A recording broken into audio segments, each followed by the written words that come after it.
परीक्षेला आपल्याला असे प्रश्न येतात, खाली वाक्यातील काळ ओळखा. आता पहिलं वाक्य काय? मी गावाला जाईन. गावाला जाण्याची क्रिया पूर्ण झाली आहे का? जाईन म्हणतो तो, म्हणजे पुढच्या ह्याच्यात आहे. तर तो कुठला काळ झाला? भविष्य काळ. आता ब काय म्हणते? रिया नाचते, म्हणजे त्याची क्रिया काय आता सध्या चालू आहे. आता तुम्ही काय करताय? अभ्यास करताय, म्हणजे कुठला काळ झाला? वर्तमान काळ. आणि इथं काय तिसरं वाक्य? अकबर राजा झाला, म्हणजे राजा होण्याची क्रिया काय झालेली आहे? संपून गेलेली आहे. त्याला आपण कोणता काळ म्हणतो? भूतकाळ. काय? भूतकाळ. आता तिसरं बघा, उद्या शाळेला सुट्टी असेल. हा कोणता काळ आहे? उद्या शाळेला सुट्टी असेल. उद्या शाळेला सुट्टी असेल. कोणता काळ आहे हा? भविष्य काळ.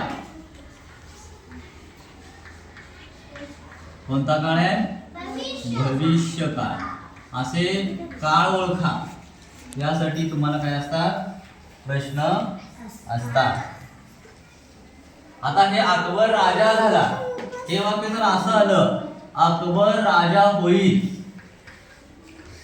अकबर राजा होईल, कोणता काळ आहे? सांगा. कोणता काळ आहे? भविष्य काळ. कारण राजा होण्याची क्रिया नंतर होणार आहे, अजून घडायची क्रिया, म्हणून हे भविष्य काळ.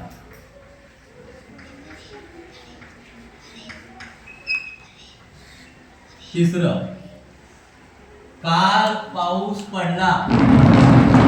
काल पाऊस पडला, पाऊस पडण्याची क्रिया पूर्ण झालेली आहे. बरोबर आहे? पाऊस पडण्याची क्रिया पूर्ण झालेली आहे, म्हणजे क्रिया घडून गेलेली आहे. म्हणजे कोणता काळ आहे? बरोबर, छान, भूतकाळ.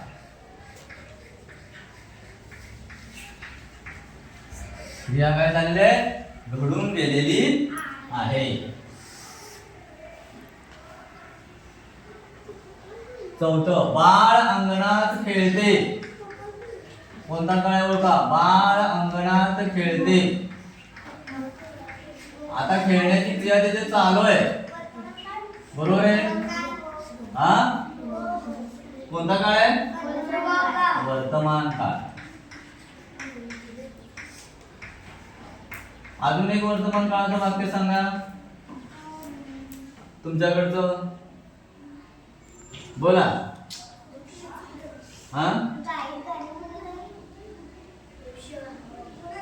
बघा,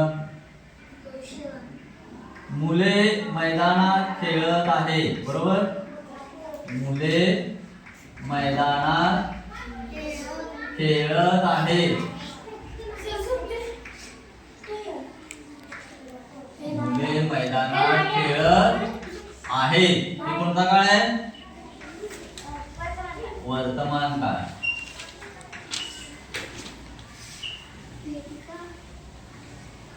नंबर 6,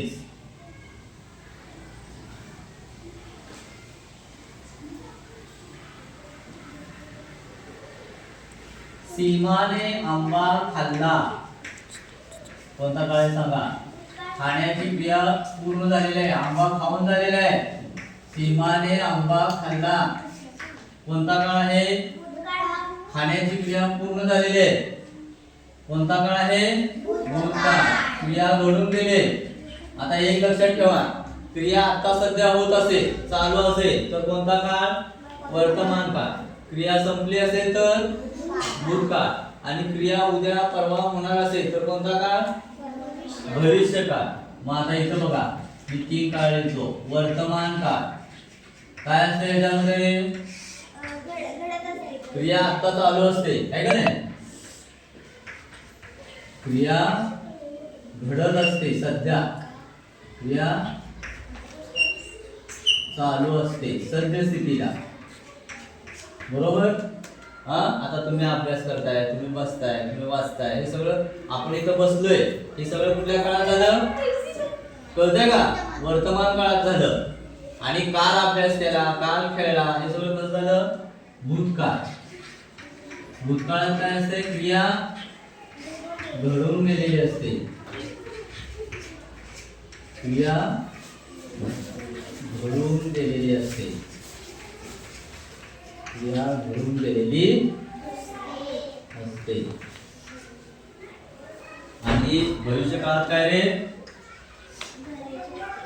भविष्य काळात काय असते रे? क्रिया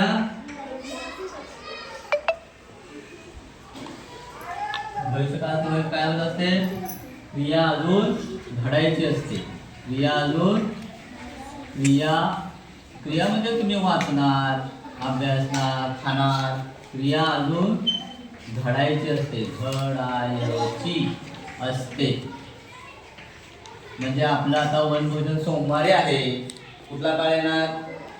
वनभोजन सोमवारी आहे. कोणता काळ येणार? भविष्य काळ. बरोबर आहे ना?